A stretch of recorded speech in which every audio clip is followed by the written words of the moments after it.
At the end of this video, you will find out in detail that the Earth is not round and what its shape actually is. Let's ask the question we'll ask at the very end, right at the beginning. Is the Earth actually flat? Don't say, how can you ask such a question? Why do you think it's round? If you're going to say that's what they taught us in elementary school, don't even start that sentence. And don't you dare say it. They taught us in school that it's a spherical globe. Well, have you seen it with your own eyes? Don't tell me there are tons of photos of the Earth taken. I see them every day on the internet and social media. Well, who took those photos? Did your dad, who stays at a hotel on weekends, send them via WhatsApp? Don't all those photos come from NASA?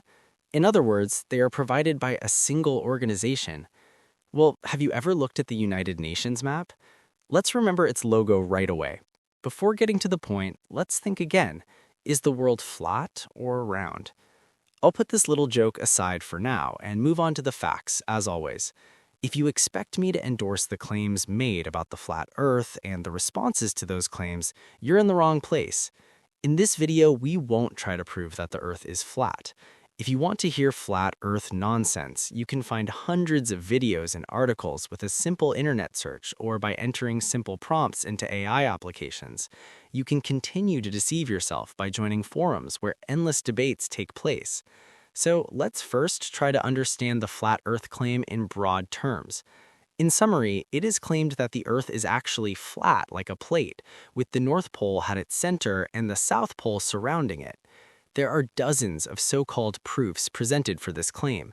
In fact, it can be summarized by saying that this flat Earth is covered by a dome-shaped dome, and that the Earth and the Moon are actually much closer and much smaller to us.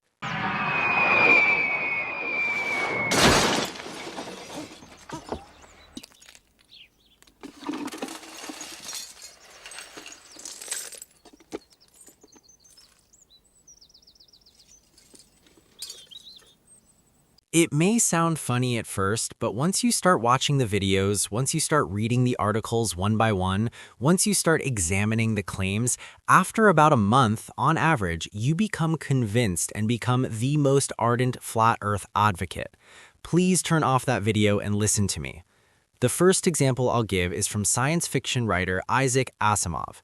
In his article, The Relativity of Wrong, he writes, "People were wrong when they thought the Earth was flat. They were also wrong when they thought the Earth was spherical. But if you think that the error of someone who believes the Earth is spherical is equal to the error of someone who believes it is flat, you are even more wrong than the sum of the two." If your head is spinning, don't worry. I'll explain what Asimov meant. 3,000 years ago, people thought the Earth was flat. Not because they were stupid. The only thing they could do under the circumstances at that time was observe, and when they observed the world, all they saw was flatness.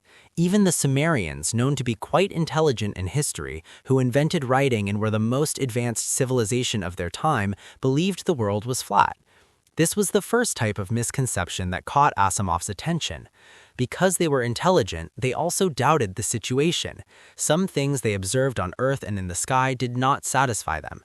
Aristotle summarized these dissatisfactions, objections, and observations. First, he said that those traveling south could not see certain stars. He pointed out that during a lunar eclipse, the shadow cast by the Earth on the Moon was curved. Ships traveling on the seas would shrink and disappear as they moved away from the shore. So even though it couldn't be proven exactly, the idea that the Earth might be round had emerged. There was no internet where they could open Google and ask questions. There was no cell phone where they could ask ChatGPT to tell them something. There were only a very limited number of libraries, and there were only a very limited number of papyrus writings in those libraries. The most advanced of these libraries was located in Alexandria, Egypt.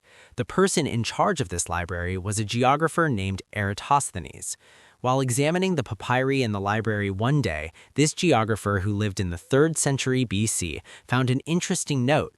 The note stated that this anonymous person was in the city of Aswan in southern Egypt. The note also stated that on June 21st, the longest day of the year, at noon, when the sun was directly overhead, the shadows of the surrounding buildings disappeared, and the sun itself was reflected in the water in the well next to me, which remained in constant shadow. It may be a slight exaggeration, but we may owe the model of the universe we know today to the anonymous person who wrote this note beside the well. Because Eratosthenes, who read this note, wondered if it was the same in Alexandria, waited until June 21st and noticed that at noon, when the sun was directly overhead, no shadows had completely disappeared. There was a shadow, albeit only about 7 degrees long. He thought this could only be possible if the Earth was tilted. He asked his assistant to go to Aswan and measure the distance between the cities of Alexandria and Aswan. The result was 5,000 stadia, using the distance measurement unit of the time. The shadow was 7 degrees, which is approximately 1/50th of 360 degrees. Multiplying 50 by 5,000, he arrived at 250,000 stadia. After some detailed calculations, he concluded that it was 252,000 stadia. In Egypt, a stadium is approximately 157.5 meters long. The 252,000 stadia he found is equivalent to 39,690 meters today. Modern measurements today measure this distance as 40,075 meters. What a measurement with such a small margin of error, isn't it? In an era when people claimed the world was flat, isn't it extraordinary to prove that the world is round without even taking a photograph or going into space, let alone calculating the circumference of the world? I think it's amazing. Science did not stop there. Each newcomer took Eratosthenes' view one step further. Then Ptolemy, or Claudius Ptolemy, proposed the view that the Earth was not only round but the center of the universe. Starting from the problems with this claim, the Polish astronomer Nicholas Copernicus proposed the view that it was not the Earth but the Sun that was at the center of the universe. Asimov draws attention to this very issue. In his own words, that is, each newcomer exposes the errors of the previous thinking and claims a more accurate view. Perhaps there are errors we know of in this era as well.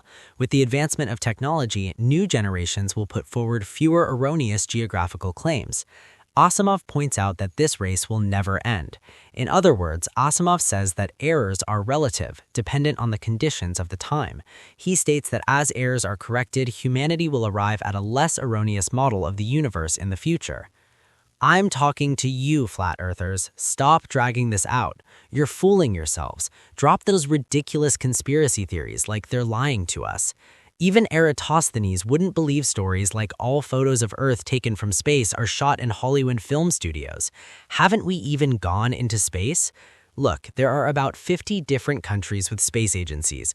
Open Wikipedia and check the list. Some of these countries are in fierce competition with each other. They are in such a ruthless competition that if they find even the slightest flaw in each other, they will expose it without a moment's hesitation. If the roundness of the Earth were a lie, you couldn't get 50 different space agencies to say it with one voice. Such a thing is impossible. These 50 space agencies, although I don't know the exact number, have planned more than 100 missions to the moon. Even the United States and Russia, who fight over everything, are in complete agreement on this. There are hundreds of satellites.